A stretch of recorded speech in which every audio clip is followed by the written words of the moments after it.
مینڈھے کے ذکر کا مطلب یہ ہے کہ ہم سنت ابراہیمی پر گامزن ہو جائیں۔ یہ مینڈھا ہمیں اللہ کے لیے قربانی کا سبق دیتا ہے۔ ہمیں چاہیے سنت ابراہیمی کی اقتدا کرتے ہوئے ہم اپنی جانوں، اپنی اولاد اور اپنے مالوں کو اللہ کی راہ میں قربان کرنے کے لیے تیار ہو جائیں۔ اللہ تعالیٰ فرماتے ہیں وَفَدَيْنَاهُ بِذِبْحٍ عَظِيمٍ وَتَرَكْنَا عَلَيْهِ فِي الْآخِرِينَ سلام على إبراهيم كذلك نجزي المحسنين إنه من عبادنا المؤمنين۔ اور ہم نے اسے عظیم ذبیحہ عطا کیا اور ہم نے اس کا پچھلوں میں ذکر خیر چھوڑا، سلامتی ہو ابراہیم پر، اسی طرح ہی ہم نیکوکاروں کو جزا دیتے ہیں، یقیناً وہ ہمارے مخلص بندوں میں سے تھا۔ اور اسی طرح اللہ فرماتے ہیں وَبَشَّرْنَاهُ بِإِسْحَاقَ نَبِيًّا مِّنَ الصَّالِحِينَ، اور ہم نے اسے نیکوکار نبی اسحاق کی ولادت کی خوشخبری سنائی۔ یہ خوشخبری فلسطین کی طرف واپس لوٹنے کے بعد سنائی گئی۔ ایک اکلوتے بیٹے کی قربانی کے لیے تیار ہو جانے کے صلے میں اور سارہ علیہ السلام کی عظمت اور تکریم کے مد نظر اللہ تعالی نے اسحاق کی خوشخبری سنا دی۔ یہ آیت ذبح کے واقعے کے بعد اللہ تعالی نے ذکر فرمائی ہے، اس لیے معلوم ہوا پچھلی آیات میں اسحاق کے علاوہ کسی اور بیٹے کا ذکر ہوا ہے، اور وہ اسماعیل علیہ السلام ہی تھے، جبکہ یہودی روایات میں اسحاق علیہ السلام کو ذبیح قرار دیا جاتا ہے۔ یہ بالکل غلط ہے۔ ذبح کے واقعے کے بعد اسحاق علیہ السلام کی بشارت مل رہی ہے، پھر بھلا وہ پیدا ہونے سے پہلے ہی ذبیح کیسے بن گئے؟ اس لیے یہ قطعی بات ہے کہ اسماعیل علیہ السلام ہی ذبیح ہیں۔ اس کے کئی اور بھی دلائل ہیں جن کے ذکر کرنے کا یہاں موقع نہیں۔ بہرحال اس عظیم آزمائش میں بے مثال کامیابی کے بعد ابراہیم علیہ السلام فلسطین آئے اور 120 سال کی عمر میں اسحاق علیہ السلام کی بشارت ملی، جبکہ سارہ علیہ السلام کی عمر 90 سال تھی۔ ان پر بڑھاپا طاری ہو چکا تھا۔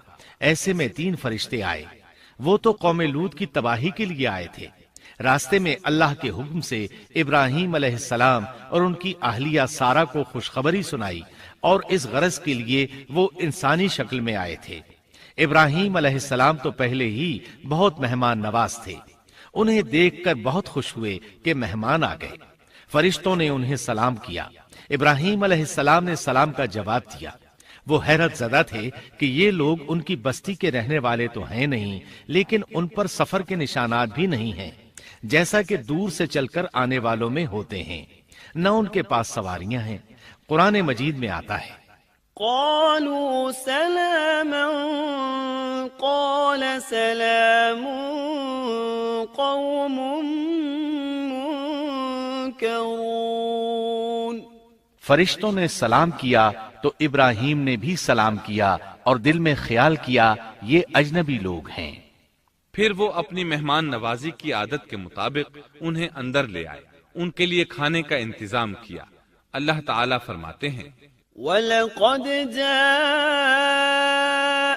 رُسُلُنَا إِبْرَاهِيمَ بِالْبُشْرَى قَالُوا سَلَامًا قَالَ سَلَامٌ فَمَا لَبِثَ أَن جَاءَ بِعِجْلٍ حَنِيذٍ۔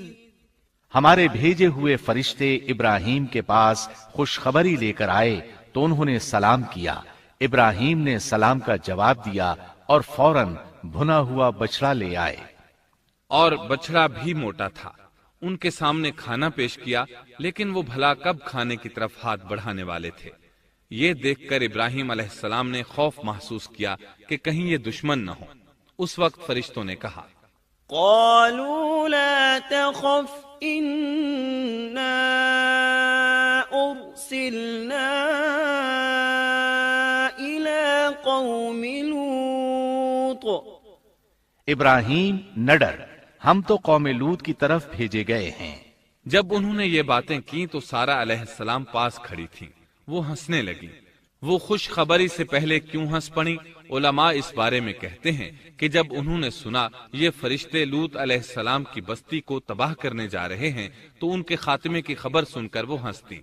اس کے بعد فرشتوں نے یہ خوشخبری سنائی۔ فبشرناها بإسحاق ومن وراء إسحاق يعقوب، ہم نے اسے اسحاق کی پیدائش کی خوشخبری دی اور اسحاق کے بعد یعقوب پوتے کی بھی خوشخبری دی۔ بہت جلد ہی ہم اسحاق سے تیری ویران گود کو آباد کریں گے اور تو اپنی زندگی میں اس کے بیٹے یعقوب کو بھی دیکھ لے گی۔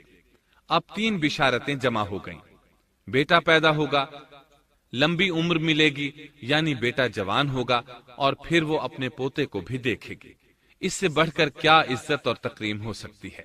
اس لیے جب نبی کریم صلی اللہ علیہ وسلم سے پوچھا گیا کریم یعنی عزت والا کون ہے تو آپ نے فرمایا کریم بن کریم بن کریم بن کریم، یعنی یوسف بن یعقوب بن اسحاق بن ابراہیم علیہ السلام۔ مطلب یہ کہ نبی بن نبی بن نبی بن نبی۔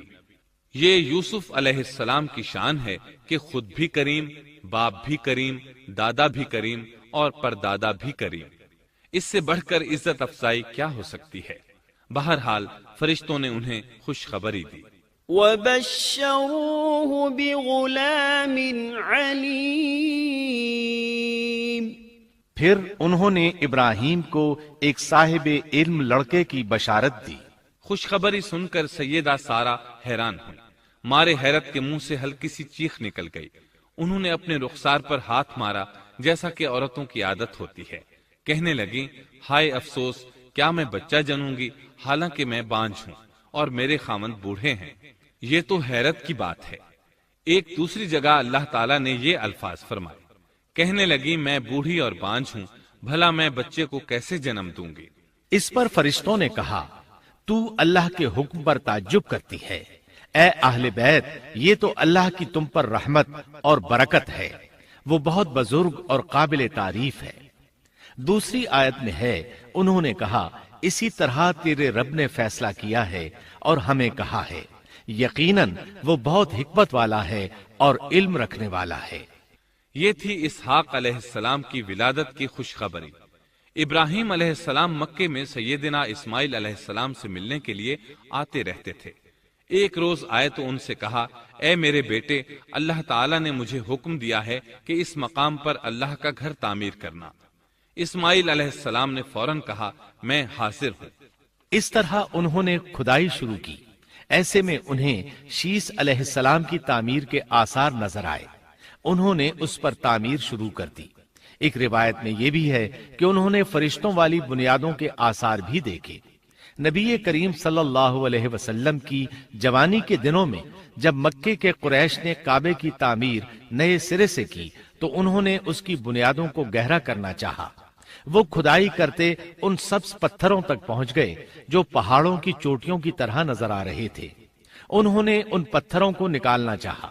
ایک شخص نے کدال کے ذریعے ایک پتھر کو باہر نکالا تو اس کے نیچے سے اتنا نور نکلنے لگا کہ قریب تھا وہ شخص اندھا ہو جاتا۔ پھر پتھر خود بخود نیچے جا گرا اور اپنی جگہ پر جم گیا۔